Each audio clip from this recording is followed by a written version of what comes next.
When the stage lights went out, no one could believe it. Johnny Depp dropped the award in his hand at Hollywood's biggest gala and started running. Thousands of people in the hall watched in shock. But at that moment, Johnny had only one thing on his mind: the love he had lost 30 years ago. The look in his eyes as he looked at his phone. What did the message say? Everything in Johnny Depp's life was under control. The fall of 2024 was perhaps the most brilliant period of his career. He had won the case, his fans had returned, and his new film was breaking records. But that night, in his Los Angeles home, what he found inside an old box would change everything. A box forgotten in the basement during the move. Inside were old photos, tapes, letters, and a small, yellowed envelope. It had only the letter J and a date, 1984.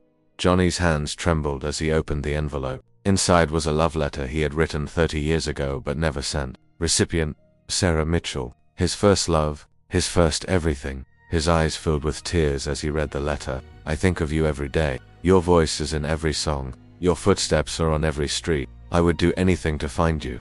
Back then, he was only 21, a young man who played guitar in bands and dreamed of acting. Sarah was a girl who worked at the neighborhood coffee shop, painted, and believed they could change the world.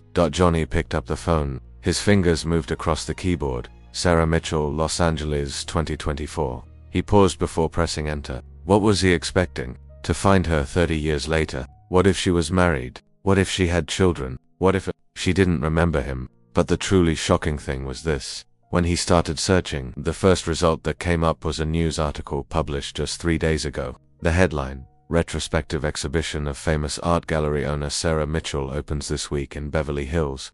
That's when everything changed. As Johnny stared at the screen, memories flashed through his mind like a film reel. Summer 1984, Florida, a coastal town. Johnny was a rocker trying to find himself back then. His band was called The Kids' Big Dreams. Zero money. Meeting Sarah was pure coincidence. His band was playing at a local cafe, and Sarah was there painting. First eye contact. As Johnny played a solo on his guitar, his eyes drifted to Sarah's table. She was drawing him. Not just him, but the atmosphere of the music, the spirit of that moment. When the concert ended, Johnny went straight to her table. You're drawing me, he said. I'm drawing your music, Sarah replied, without looking up from the paper. That sentence changed Johnny's world. Someone understood him not just by his appearance, but by his art. The rest of that summer was like a dream. Sunsets on the beach, coffee at diners at 3 in the morning, conversations about music and art that lasted until dawn. Sarah drew pictures for Johnny's songs, and Johnny wrote songs for Sarah's pictures. One day we'll both be famous, Sarah said, lying on the sand. You'll be a movie star, I'll be a famous painter, and everyone will tell our story. Johnny laughed. And we'll still be together forever, Sarah said, locking her hand in Johnny's. But it never turned out the way they imagined it would. When summer ended, Johnny got an offer from Los Angeles. It was a small role, but it was an opportunity that could open the door to Hollywood. Sarah had gotten an art school scholarship in New York. We can go, Johnny said. Both of us. You to New York, me to LA. We'll meet on weekends. Sarah nodded, but there was fear in her eyes. Long-distance relationships don't work, Johnny. We both know that. Ours is different, said Johnny, but even the certainty in his voice couldn't convince him their last night. You haven't seen the biggest surprise yet. In front of Sarah's house, Johnny's old car. Inside they were both crying. I love you, said Johnny. That won't change. I love you too, said Sarah. But sometimes love isn't enough. Sometimes timing is everything. They said goodbye. Johnny got into his car and looked in the mirror before driving off. Sarah stood at the door, tears streaming down her cheeks. As the car turned the corner, Sarah sank to her knees. Johnny never knew. But that night when Sarah returned home, she wrote a letter. She wrote what she couldn't say to Johnny, asking for a promise to meet again in the future. But she never sent that letter. Just like the letter Johnny never sent. Wait a minute, don't miss this detail. Johnny didn't look for Sarah for 30 years, because he thought she was happy, that she had married someone else, that she had forgotten him. He lived his own life. He married, divorced, had children, became a star, fell, rose again, but he never forgot her. A part of Sarah was in every song he wrote, in every character he played. He carried the weight of the promise he had made to Sarah. Now, he was looking at the photo on the screen. Sarah Mitchell, 53 years old, owner of her own art gallery in Beverly Hills, successful, famous, respected. Her retrospective exhibition was going to be a big event. Johnny's heart was racing. Should he go? What would he say after 30 years? Hello, do you remember me? I never forgot you. The phone rang. It was his manager. Johnny, get ready. The gala is in 2 hours. You're the favorite for Best Actor. Johnny said, okay, but his mind was elsewhere. The exhibition opened tonight. The gala was tonight. He couldn't go to both. He had to choose his career or a 30-year-old ghost. But he went to the gala because Johnny Depp was always a man who fulfilled his responsibilities. He put on his tuxedo, got into the limousine, walked the red carpet. He smiled, posed, thanked people. At the ceremony, when his category came up, he won. He went on stage, accepted the award, and gave his acceptance speech. But Sarah's voice seemed to come through the sound system. Sometimes timing is everything. His speech ended, and the applause continued. As Johnny was leaving the stage, he checked his phone. A message from an unknown number. Johnny, it's Sarah. It's been 30 years. I thought about you today. I still think about you. My exhibition is tonight. I said I wanted to be there, but I guess I can still wait another 30 years.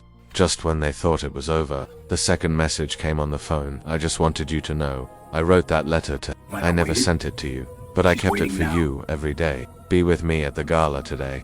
You won't believe it.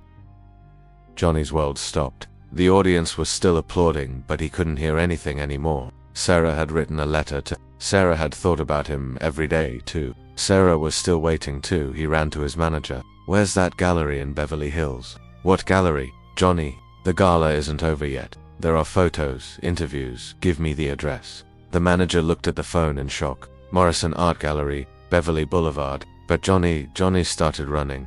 Johnny Depp, in his tuxedo, award-winning, escaping from Hollywood's biggest gala. People watched in astonishment. Cameras flashed. Social media exploded. He jumped into his limousine. Beverly Boulevard, Morrison Gallery. Now, the driver stepped on the gas. Johnny watched the streets of Los Angeles from the window. Every passing second felt like a lifetime. What if it was too late? What if Sarah had a life too? What if he only had 10 minutes?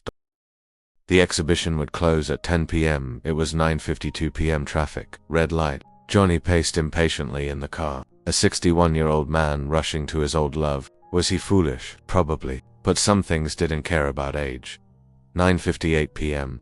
The gallery came into view. Johnny jumped out of the car and ran. The security guard at the door recognized him but was too stunned to say anything. Asterisk when he walked in. Sarah's paintings on the walls. A 30-year artistic journey. And Johnny saw himself in all of them. The sunset on the beach. An old guitar. That cafe in Florida. Two shadows holding hands. All quotes, the truly shocking part. In the middle of the gallery, under the lights, stood a painting. The largest painting. Its title, The Unsent Letter, 1984. The painting showed a young Johnny, a letter in his hand, tears in his eyes, the sunset behind him. Below it, a small note. Some loves never end. They just wait. You haven't seen the biggest surprise yet. You're still handsome. You're still handsome. Johnny turned around. Sarah was there. She was 53 years old, but in Johnny's eyes, she was still that 21-year-old girl. Her hair had turned gray, and there were signs of time on her face, but her eyes, those eyes hadn't changed at all. Johnny's voice trembled. You came, said Sarah, tears streaming from her eyes. You really came. I'm 30 years late. It's never too late, said Sarah, slowly walking towards him. Some stories get better with time. Johnny pulled the old yellowed letter from his pocket. I never sent this to you. Sarah took an envelope from her bag. Same color, same age. I never sent this to you either. They stood facing each other, holding letters that had never reached each other. 30 years, 2 careers, countless stories, but still the same feeling. Shall we read them? Johnny asked. Sarah nodded. They exchanged letters. Johnny opened Sarah's letter, and Sarah opened Johnny's. They both read silently. Tears rolled down their cheeks. The cry of 2 young hearts had finally reached each other after 30 years. When Johnny finished reading, he looked up. Sarah had finished her. Their eyes met. Are you still waiting? Johnny asked. Every day, said Sarah. What would you do if you were me? Johnny stepped forward. So did Sarah 30 years later, in an art gallery in the heart of Beverly Hills. 2 old lovers found each other. They embraced. Johnny breathed in Sarah's scent, still the same perfume. Sarah rested her head on Johnny's chest, still the same feeling. I'm so sorry, Johnny whispered. I should have come back. I should have called. I should have found you, she said. Sarah, placing her finger on his lips. You're here, right now. That's enough. There were other visitors in the gallery, but they were alone. The world had stopped. Time had turned back. To young people, on the beach, believing in eternity. To be continual, feelings reckoning, but the truly shocking thing is,